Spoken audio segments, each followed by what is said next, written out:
Mumbra railway अपघात ताजा असतानाच मुंब्र्यामध्ये आणखीन एक अपघात झालेला आहे। ठाण्याच्या दिशेने जाणाऱ्या लोकलच्या धडकेमध्ये एका महिलेचा दुर्दैवी मृत्यू झाला। मुंब्रा आणि कळवा रेल्वे स्थानकादरम्यान रेतीबंदर मार्गावरील रेल्वे ट्रॅक ओलांडताना हा अपघात झाला। मीना बोडपडे असे या मृत महिलेचं नाव आहे।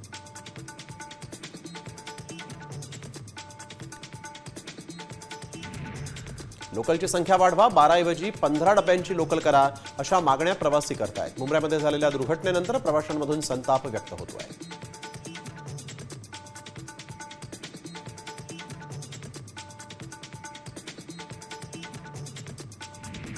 डोंबिवलीमध्ये एसी लोकलचा दरवाजा बंद करणंही कठीण झालेलं आहे। प्रवाशांच्या गर्दीमुळे 10 मिनिटं दरवाजा उघडाच राहिला होता। 9ला निघणाऱ्या लोकलमधील घटना आहे। या सर्व लोकल बंद दरवाजाच्या करण्याची कालच घोषणा झाली होती आणि त्यानंतर आज हा रिअॅलिटी चेक पाहायला मिळाला।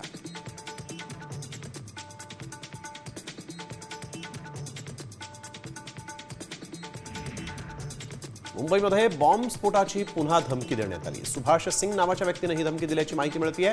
संदीप गाडे नावाच्या व्यक्तीला गोळ्या घालून ठार मारण्याची धमकी देण्यात आलेली आहे। याबाबत आता कोथरूड पोलिसांकडून तपासाला सुरुवात झालेली आहे।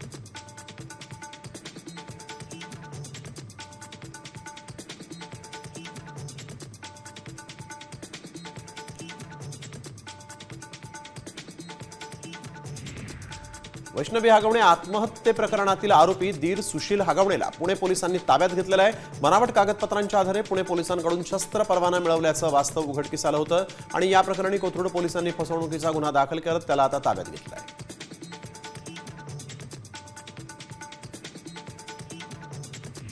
महाराष्ट्राच्या सामाजिक क्षेत्रामध्ये प्रतिष्ठित असलेला राजश्री शाहू पुरस्कार ख्यातनाम दिग्दर्शक डॉक्टर जब्बार पटलांना जाहीर झालेला आहे। 26 नोव्हेंबरला शाहू स्मारक भवनामध्ये पुरस्कार वितरण सोहळा होणार आहे। त्यांना 1 लाख रुपये मानपत्र तसंच स्मृतिचिन्ह असं या पुरस्काराचं स्वरूप आहे।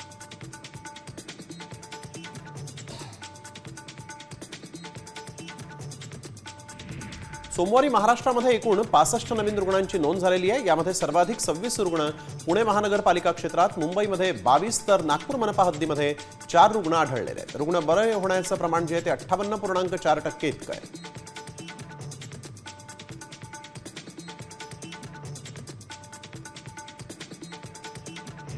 काल रात्री रशियानं 479 ड्रोन, 20 क्षेपणास्त्र डागत युक्रेनवर महाभयंकर हल्ला केला।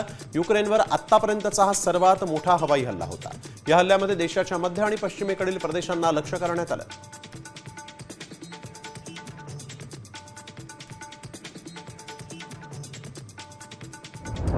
वेस्ट इंडिजचा स्फोटक फलंदाज निकोलस पुरननं 29व्या वर्षी आंतरराष्ट्रीय क्रिकेटमधून निवृत्तीची घोषणा केलेली आहे। त्यानं सोशल मीडियावर एक भावनिक स्टेटमेंट पोस्ट करून ही माहिती दिली।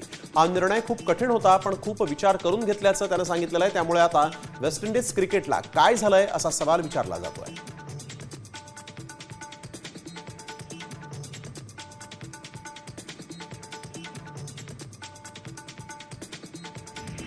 अमेरिकेत भारतीय विद्यार्थ्याला गुन्हेगारासारखी वागणूक दिल्याचा संतापजनक प्रकार समोर आलेला आहे। न्यू जर्सीमधील नेवार्क विमानतळावर या विद्यार्थ्याला गुन्हेगारासारखं जमिनीवर आपटण्यात आलं होतं। त्याला बेड्या घालून भारतात पाठवण्यात आलेलं आहे। या तरुणाला पकडतानाचा व्हिडिओ आता भारतीय व्यावसायिक कुणाल जैन यांनी सोशल मीडियावर शेअर केलेला आहे।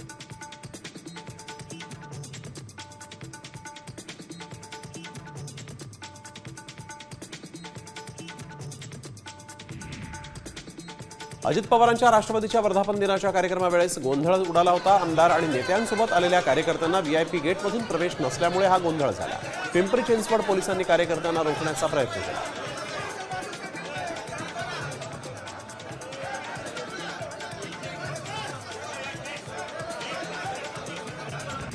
यशवंतराव चव्हाणांचे विचार घेऊन राष्ट्रवादी काँग्रेस पक्ष पुन्हा एकदा भरारी घेईल। लढेंगे और जीतेंगे असा विश्वास व्यक्त करत राष्ट्रवादी काँग्रेस पक्षाच्या खासदार सुप्रिया सुळेंनी अजित पवारांसोबत जाणार नसल्याचे स्पष्ट संकेत दिलेले आहेत। राष्ट्रवादी काँग्रेसच्या वर्धापन दिन कार्यक्रमामध्ये त्या बोलत होत्या। वर्धापन दिनाच्या आपल्याला मी मनापासून सगळ्यांना शुभेच्छा देते। म्हणता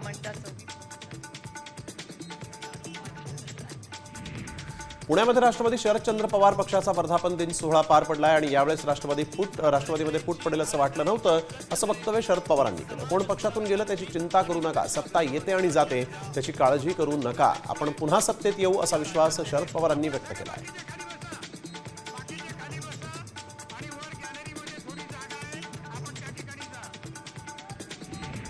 राष्ट्रवादी काँग्रेसच्या वर्धापन दिनी भाजपकडून पवारांना धक्का देण्यात आलाय। साताऱ्याच्या पाटण तालुक्यातील सत्यजित सिंग पाटणकर आपल्या पदाधिकाऱ्यांसोबत भाजपमध्ये पक्षप्रवेश करणार आहेत। सोबतच कोथरूड मतदारसंघातील काँग्रेसचे कार्यकर्ते देखील भाजपमध्ये प्रवेश करणार आहेत।